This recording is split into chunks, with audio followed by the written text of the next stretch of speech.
Taliban here, and he's recently issued a short statement.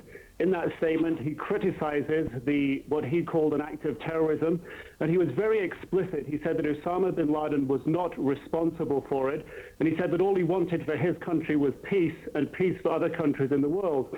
And he went on to say that he believed Osama bin Laden could not have been responsible for such a complex act of terrorism. And he also said that if Afghanistan is a poor country, and therefore he believed there was no way that Afghanistan could be involved in such a complicated act of terrorism. Judy?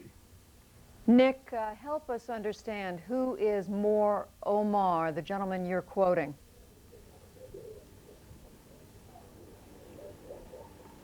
He is the spiritual leader of the Taliban. The Taliban run 95% of Afghanistan. They control the capital, Kabul. They control most of Afghanistan, the south of Afghanistan. Mullah Omar lives in the south of Afghanistan in the spiritual capital, which is the ethnic area that he comes from, the Pashtun area around Kandahar. There are ministries of the Taliban here in Kabul. The foreign minister is here in Kabul at the moment. He is often based in Kandahar as well. And there are other ministry officials also based in Kabul. But the direction for Afghanistan, the direction for the ministries, the key decisions are all made in Kandahar, and Mullah Omar is the focal point of all those decisions. It is to him that a key group of ministers would go with a problem, with an issue, and it is he that would decide on any given issue. He is the final arbiter here of law and of justice. Judy? Nick, where is it believed that Osama bin Laden is in Afghanistan?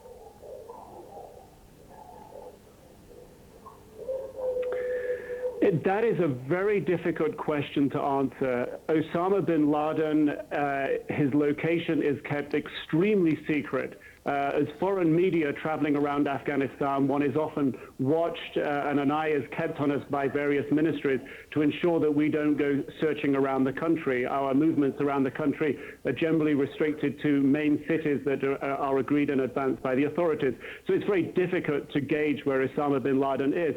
It is understood that he travels around at night. It's understood that he has operated out of various training camps that were built to help train Mujahideen fighters to fight the Soviet occupation in the 1980s. Those are based, some of them towards the border with Pakistan in an area called Host. Those were the training camps that were hit in the 1998 cruise missile attack on Afghanistan.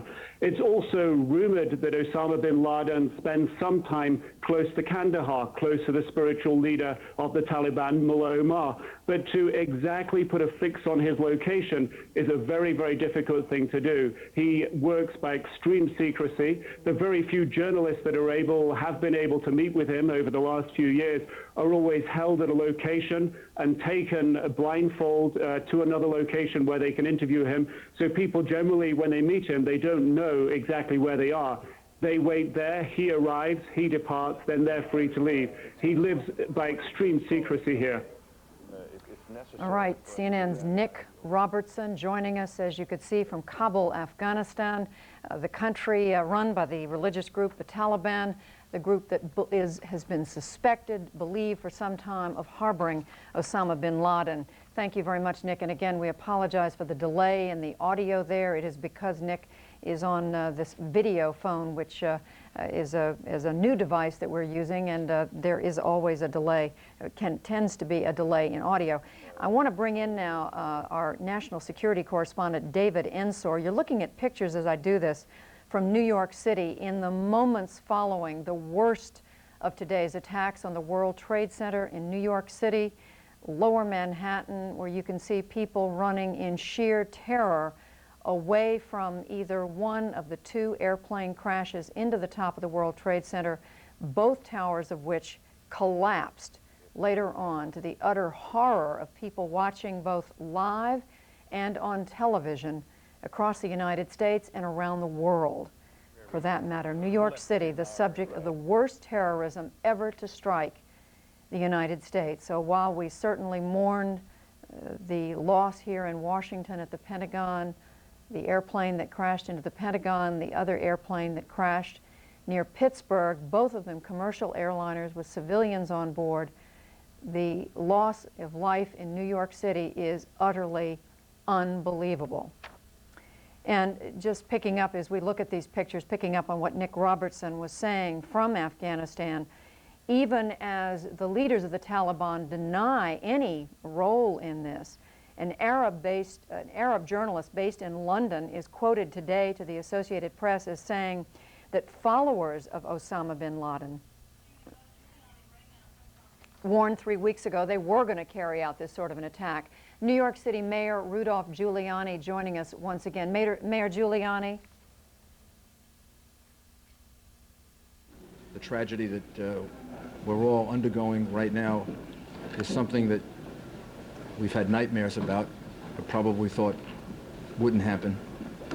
My heart goes out to all of the innocent victims of this horrible and vicious act of terrorism, acts of terrorism. And our focus now has to be on saving as many lives as possible. We have hundreds of police officers and firefighters who are engaging in rescue efforts in Lower Manhattan. I want to thank Governor Patel. The people of New York are not only the freest and most diverse people in the world, we're also, I believe, the most capable of rising to meet the challenges of this type of attack. And right now we want New Yorkers to remain calm, to go about their business, to appreciate the fact that everything to provide for their safety is being done, to appreciate that everything that can be done to provide for the health and the needs of the people who are still at risk is being done, and that we will continue to work to make sure that we get through this as strongly and quickly as possible. I want to thank the federal administration. Secretary Thompson has been on the phone with me a number of times, as well as the President, for what they are offering and prepared to do. And we're just confident that, well, this is a horrible attack, and one that is despicable and really unthinkable in its magnitude. We will get through this, and we will continue to have a great and free country, state, and society. Do we know the number of casualties at this point, sir? I don't think we really want to speculate about that. The number of casualties will be more than any of us can bear ultimately. And I don't think we want to speculate on the number of casualties. The effort now has to be to save as many people as possible. And I don't think we will know the answer to that until sometime tomorrow or the next day. Were there large numbers of firefighters? There are a large number of firefighters and police officers who are in harm's way. And we don't know how many we've lost. But there's no doubt we've lost some firefighters and police officers. Do you know anything about the cause of the explosions that brought the two buildings down yet? Was it caused by the planes or by something else? We believe believe that it was caused by the after effects of the planes hitting the buildings. We don't know of an additional explosion.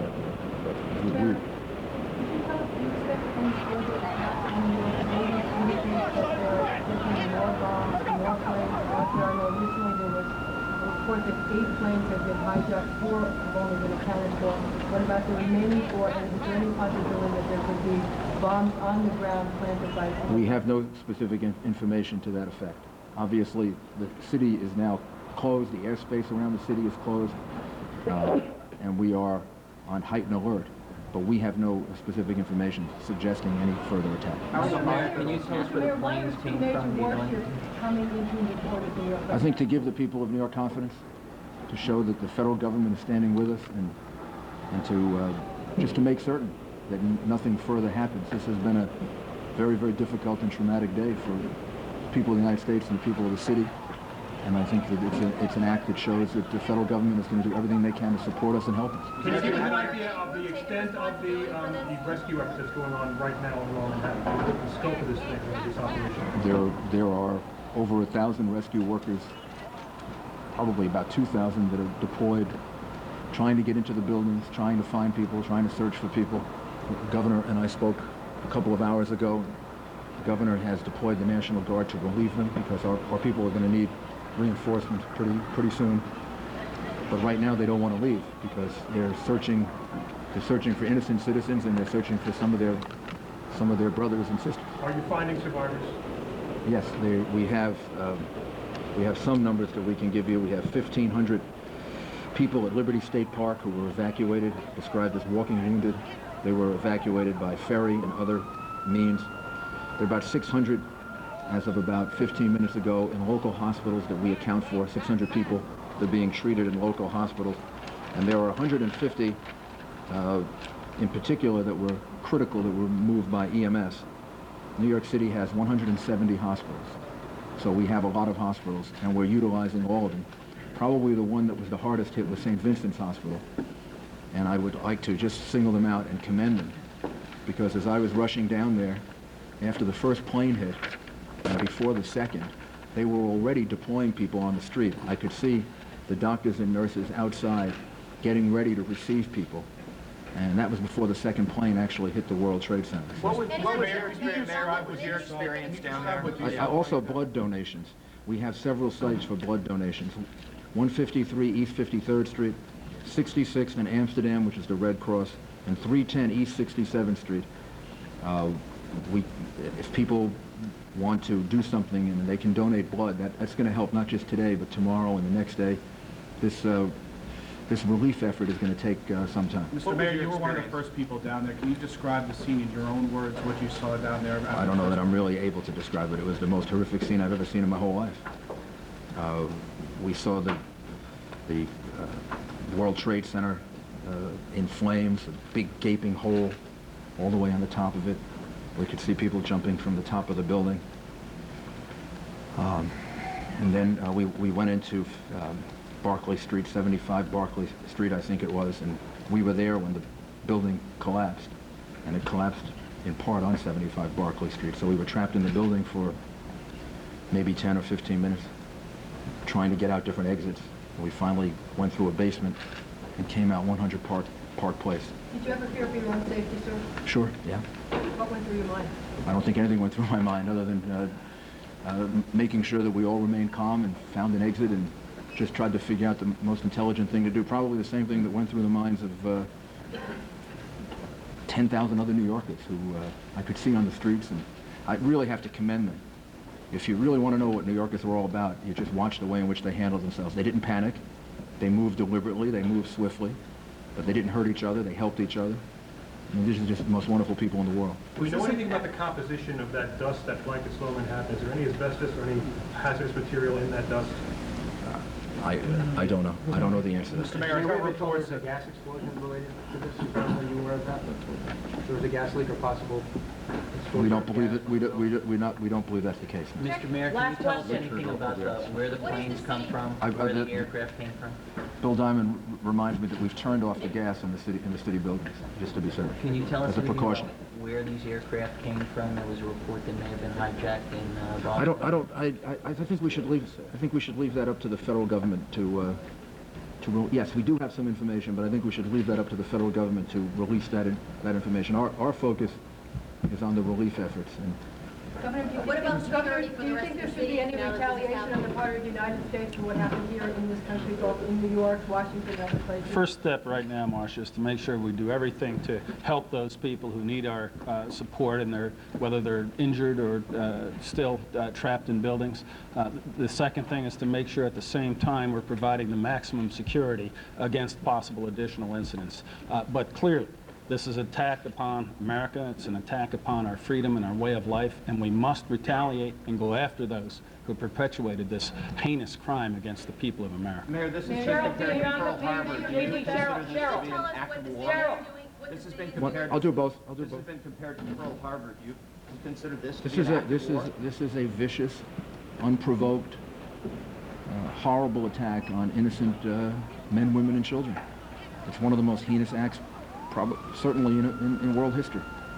And as the governor said, and I said to the president, we fully and completely support him in any action that he has to take in order to make an example out of the people who are responsible for this. Is it an act of war in your mind? I don't know that I want to use those words. I think the president is the one that has to respond, and I think what he has to know is that all of us in New York support him, and support him completely in the efforts that he's going to have to make over the next couple of days, week, and to make a point that people can't do this. You can't attack innocent men, women, and children.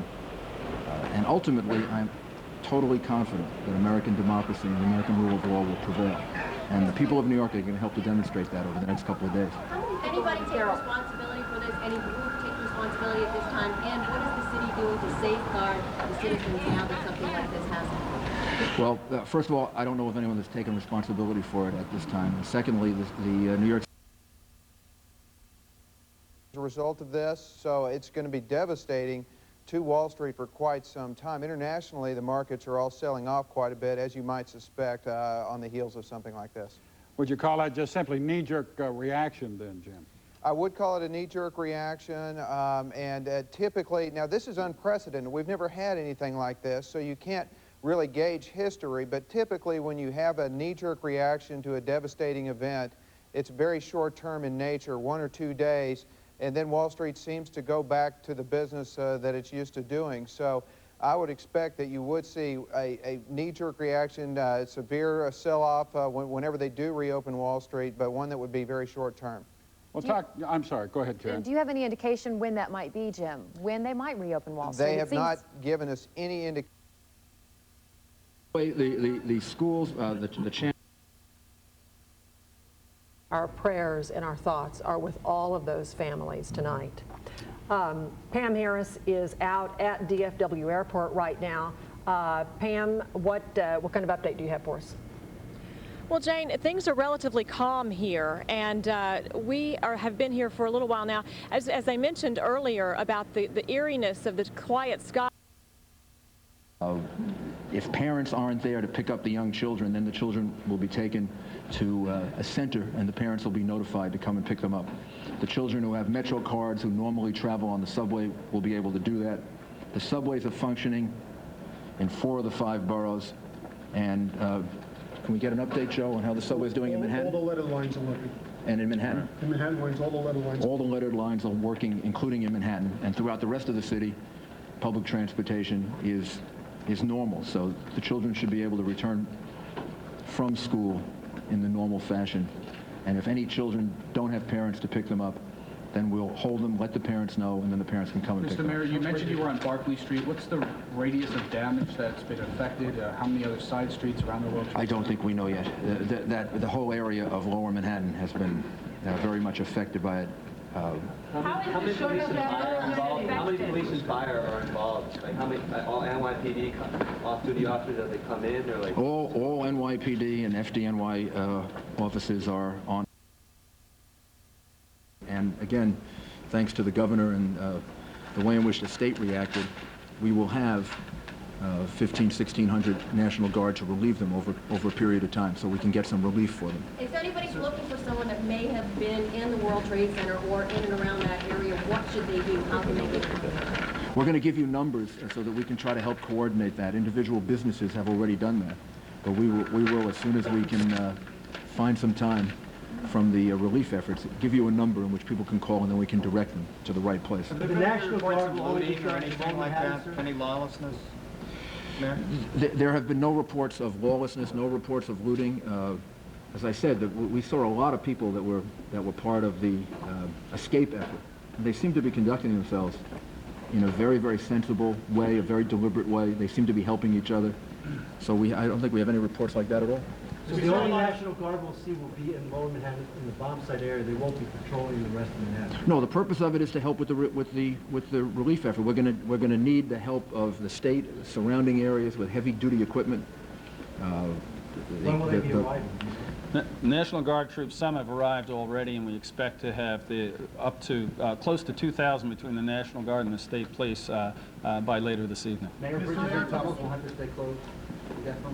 I think everything is closed for now, and then maybe in about an hour or two we can give you an update on what the plan will be for tomorrow. We saw a lot of lightly injured people walking out of the area because obviously the emergency services were needed for the very seriously injured. People covered with dust, some people had difficulty breathing. Is there any health advice to give to people who were caught in this thing, who are not necessarily at risk of losing their life, but I think obviously if you feel ill or you feel that you've been affected by it, you should go to a hospital and get checked out.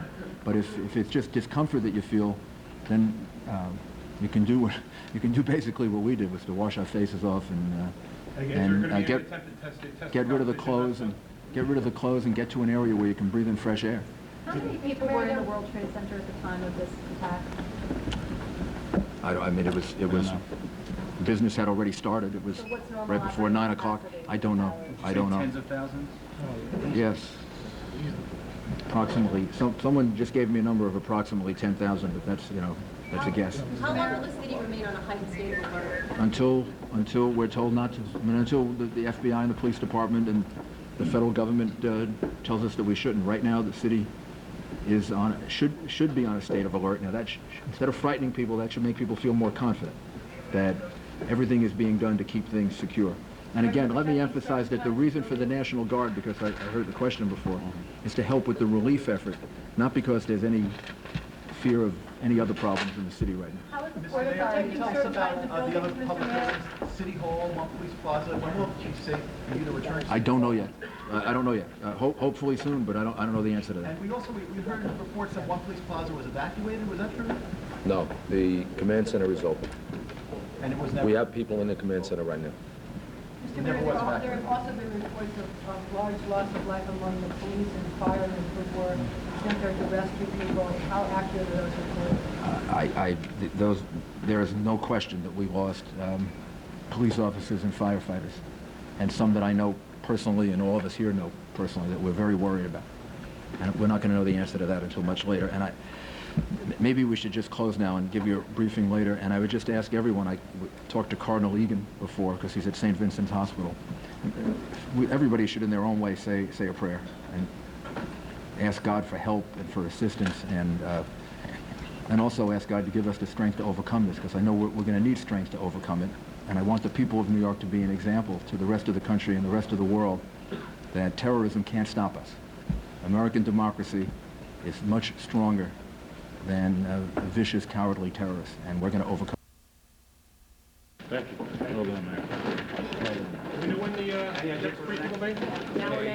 Rare exhortation these days by a public official recommending that the people of the city of New York say a prayer for not only the city, but those who have perished today in this coordinated terrorist attack.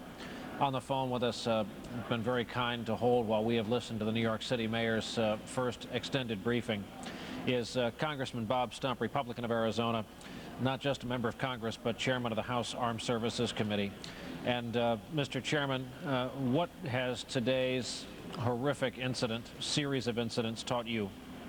Well, I think that, and I hope that it wakes up some of these people who think this country is not under threat from terrorists or other means.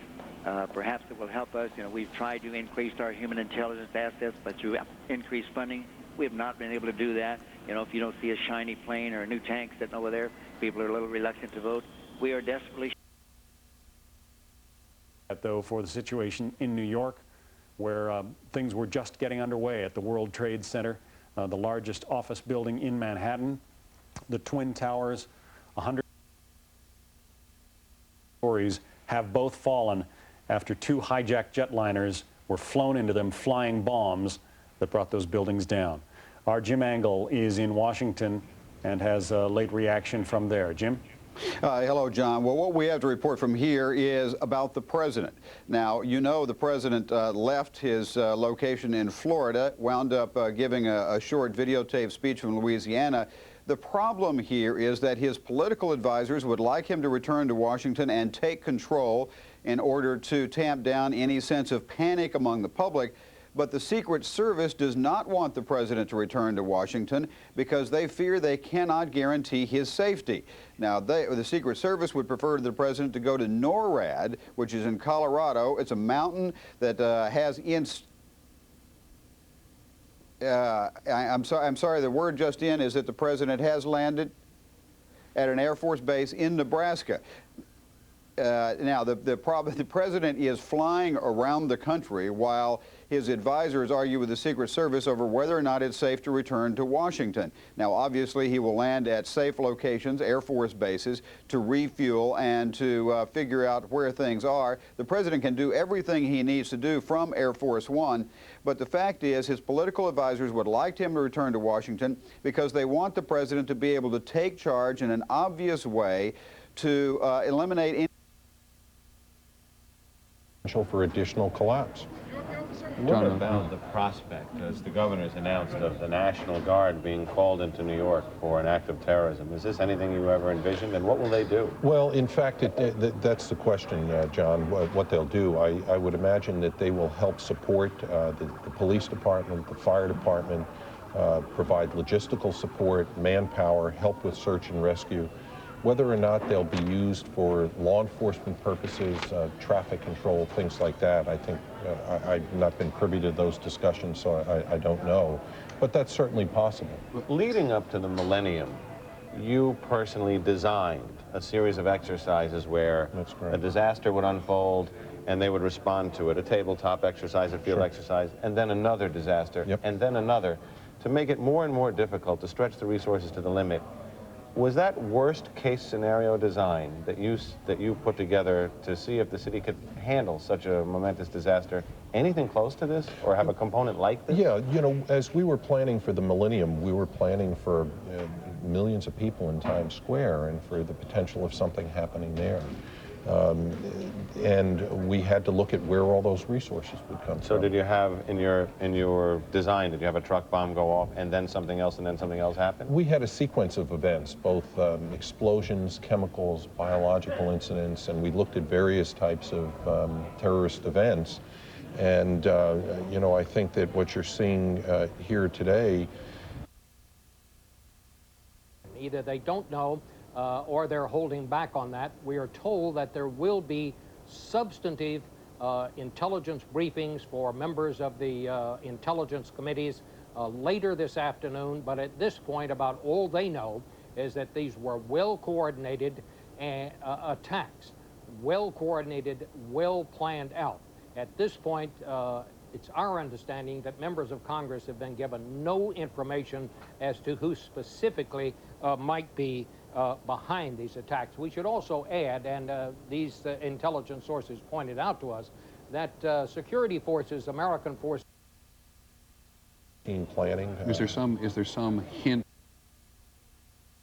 This. And we shouldn't make any snap judgments. We need to make sure that we understand exactly who's responsible. If that takes a couple of days, if it takes a couple of weeks, we want to make sure we make the right decision and that we don't tip our hand off either in terms of how we're going to respond. This should be a surprise to whoever's responsible. And Congressman, thankfully, both sides are, as you said, more than united as we approach trying to solve this crisis. And we thank you very much for... As of this hour.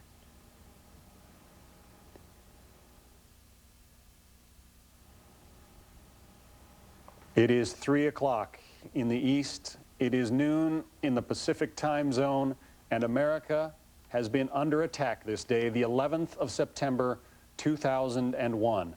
A smoke cloud continues to billow from south of Manhattan, where you can see what happened shortly after 9 this morning. The second of 2 hijacked airplanes plowed into the side of the World Trade Center building you see there. The earlier tower already had been hit by another hijacked airplane. We understand that those planes from United and American Airlines. This is the collapse of the second tower that was hit. It was the first one to collapse, perhaps because the structural damage there was so much more severe and so much lower down. But the first of the towers collapsed around 10 o'clock this morning. Not long after that, within 30 minutes or so, the second tower collapsed and smashed into the south wall